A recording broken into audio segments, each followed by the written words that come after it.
thrilled to be your head football coach and lead this program as Coach Spurrier has raised the level here, raised the expectation level here, and we're excited about meeting that challenge and that opportunity, and we embrace everything as far as the expectations of winning championships here in Columbia, and that's going to happen. I want to thank President Pastides and investing the confidence in me to get the job done. There's no question that any organization's got to have leadership at the top, and since 2008 he's done a phenomenal job here at South Carolina, and to be able to sit in his beautiful home last night with his wife Patricia and talk to them and see how down to earth they are and their genuine thoughts about the University of South Carolina and where this program is headed. I'm looking forward to that partnership moving forward. I want to thank Coach Tanner. Obviously, it was a long process. I'll be honest, that was a long day. I can tell you that, Charles Waddell. And I'm looking forward to working with you. Great to have dinner last night with Coach Tanner and Karen, his wife, and his 3 children, Luke and Maggie and Gracie. If you ever wanted to get some energy, go hang out with them a little while. They fly around the table now. They're a lot of fun. But we had a great time last night. And as we started this process and talking to him and his vision for the head coach at South Carolina, his vision for this program and where he sees it headed, it got me more and more excited. But more than anything in the process, him talking about him coming to South Carolina and his vision for the baseball program. Because I really see myself a little bit somewhat like Coach Tanner, a blue-collar guy, went out and work you. And a guy that's got a tremendous vision for where we're going to head with this thing, and we're going to have a lot of fun doing it. But Coach, I appreciate your support and investing the confidence in me to be here. I'm certainly excited about that. I can't go any further without thanking my wonderful wife, Carol. She is a great mom, and I'd like to stand up, please.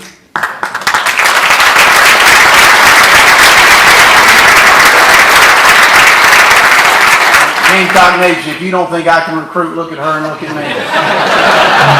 I can sell ice to an Eskimo. So, that's a strong point you better have as a ball coach, and she's been wonderful. My 2 boys, Jackson and Whit, I don't know where Jackson is right now. He's probably out working out somewhere.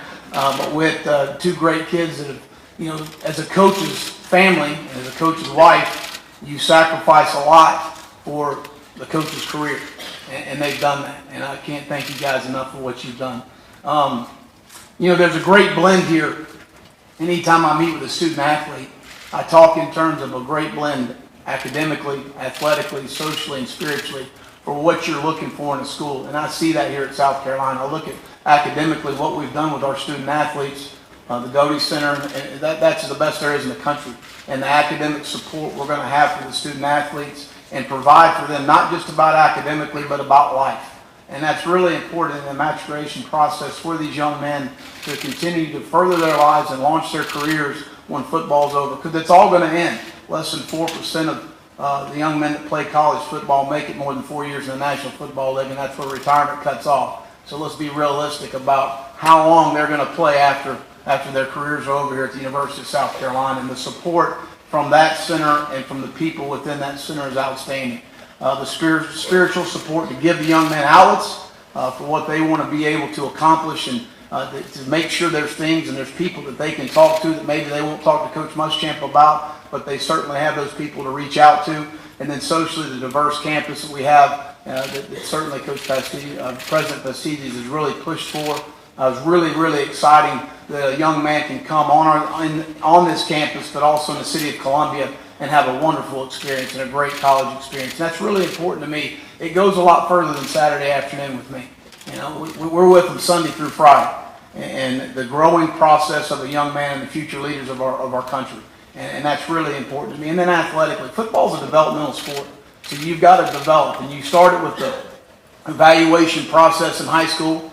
And it's really important to evaluate the film. I was doing that late last night and into this morning for our next signing class. And then looking at those young men, seeing if they're the right fit, see if they have the right character, if they're going to represent the University of South Carolina in the first-class manner. Again, very important to me that they're going to do that. But then develop them on the field as well. And I'll put our track record up against anybody as far as the development of players when you get them on campus, because that's critical as well. and then winning a championship. And again, as I said earlier, Coach Spurrier raised the expectation level here, and we're gonna continue to push that forward and push the envelope to winning championships consistently here in Columbia. And I look forward to doing that. I met with the team last night and really asked them 3 things that they would bring every day to work. And that number 1 is just great energy in what you do. Whether it's academically, whether it's athletically, whatever you do in life, let's do it hard. Let's do it with great energy and great passion with what you're trying to do. Talked about great effort. Whatever you do, let's give great effort. You know, if you do that, good things are going to happen for you eventually. And then obviously you got to have a positive attitude in everything you got. You look at the facilities here, and I know, talking in terms of the new operations facility, I'm really excited about that. But everything is on par for us to be very, very successful. So let's take advantage of the wonderful opportunities we have here. I talked to the team about change is inevitable in life, and growth is optional.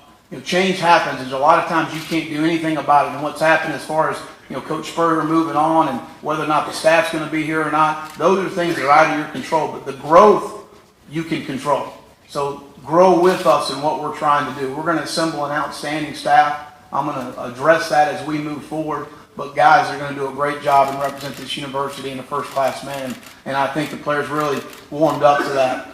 We want to be a blue-collar, overachieving outfit. That's what we want to be known for. If we recruit good enough players that buy into that work ethic, a lot of special things are going to happen for us. And I certainly think that the talent base within South Carolina, we need to win the state back recruiting. That's the most important thing. You talk in terms of going into North Carolina, Georgia, and Florida, and obviously recruiting some of the Northeast guys. It's direct flights from Washington and Philadelphia and New Jersey, flying directly into Columbia. You can access your kids to some kids in the Northeast, but we need to win the state back first. I understand that, and that's what we need to do, and that's where my efforts this week certainly are going to be focused. But I'm going to answer some obvious questions. First question would probably be about the offense. I think last year at Auburn was outstanding for me to work with Gus Malzahn, who first of all was a first-class individual, a great person, and an outstanding football coach. Really, probably over the last 10 years offensively, he's done as good a job as anybody in the country. And last year at Auburn was fantastic for me. Sit back and see how he administered some things. And that's really identity-wise what we want to be. We want to be on the ball. We want to be fast. We want to be physical. We want to be able to be on the ball, spread the field, make them defend the 53 and 30 yards wide and 120 yards deep on the field.